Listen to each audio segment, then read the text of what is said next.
Yun nga po ang pinangangambahan. Yung binabanggit ni Attorney Glenn na yung tubig. Dapat matiyak. Yes, yun yung matiyak. pangamba kasi ng marami sa atin. Yes. So paano yun? Yun nga, anong assurance dito? Dapat pakinggan natin yan. Ano bang nyo? Saan ba kayo magsosource ng tubig? Sabi nila sa surface reservoir, surface water, Oo nga. yung mga wastewater, ulan, yun daw ang source ng tubig nila. Okay. Naku, Pero hindi raw sila magsosource sa underground. sinabi nila? Sinabi nila. Hindi sila magsosource Dapat sa matiyak underground. yun, ano? Yeah, Yung dapat assurance tiyakin na yun. yun. Baka sa sinabi lang nila pero hindi naman pala kapag nagkataon na naku, kulang kami ng tubig, ito yung gagawin nating remedy. Oo. Wala tayong magagawa kasi nakaporma na sila. Yun nga. Dapat talaga siguraduhin na may source sila ng tubig. Diba? Hindi ba pwedeng gamitan ng dagat, sir? Tapos i-filter? Marami tayong dagat Salination. dito eh. Kasi malayo sa Salination. nasa Tarlac, hindi tabi ng tubig. Oo, layo ng dagat doon. Malayo, nga, kasi desalination. bataan pa yung dagat, no? Pangasinan pa, Pangasinan dagat. pa. Pangasinan, Bataan. Pero Tarlac, medyo malayo-layo. Tama ka, malayo nga lang, walang dagat doon. Desalination eh. So, paano yun? Paano nila matitiyak nga, attorney, yung usapin patungkol sa tubig na hindi maapektuhan nitong PAX Silica na itatayo? Sa environmental compliance certificate yan, dapat nandun yung Oo. Saan kayo kukuha ng tubig? Diba? Halimbawa, pag nagkaroon ng El Nino.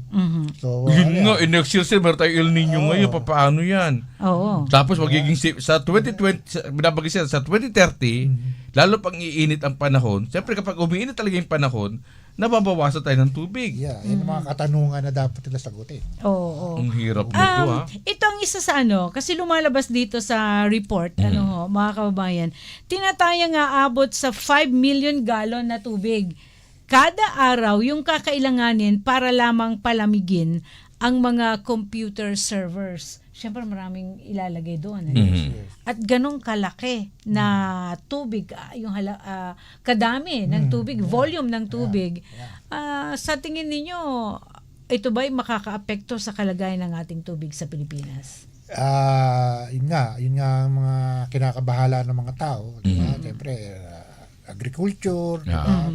Residential, at siyempre may mga ibang industriya rin na nangangailangan ng tubig. Opo, oo. So, kailangan nilang address yung issue na yan.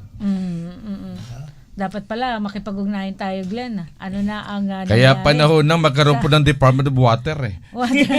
Di ba? Lumika ng isang departamento ng gobyerno. sa ganitong proyekto. The proyekto na ang tutok niya lang ay tubig. Department of Water. Di ba dapat siya napapanood siya? Meron ng mga suggestion yan mga Department of Water eh. May eh. bill na yan. May mga legislative bill na magtatag ng Department of Water. Kasi resources din ng water. Yes, sir. Napaka-importante natin dyan. Importante resource ng water.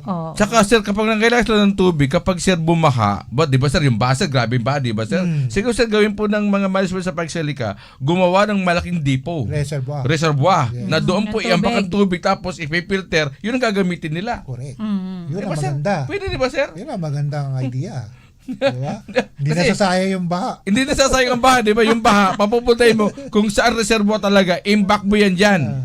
Yes. Pag paano na kailangan, ayusin lang, ipipilter, anong gagawin. Yun ang gagamitin nila. So yung baha ngayon sa atin, pakinabang na. Ang tanong, makakagawa ba ng ganong water reservoir na kalaki Yun sa nga. mga pangyayari ngayon dito sa ating bansa? Gastusan nila.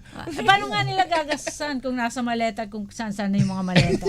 Natatawa na lang sa attorney. But anyway, itong AI data center, Yes. bukod doon sa tubig na maraming volume ang kakailanganin, lumalabas din na malaki ding supply ng kuryente ang kakailanganin din dito, attorney. Tama. Oo. Anong masasabi po niyo? Kaya nga sabi ng DOE, kailangan to may embedded na energy source yung yung mga ganyang AI hub. Di ba sila na konsulta bago magkaroon ng PAX Silica dyan sa Tarlac, attorney?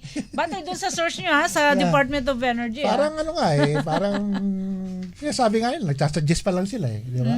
Oo.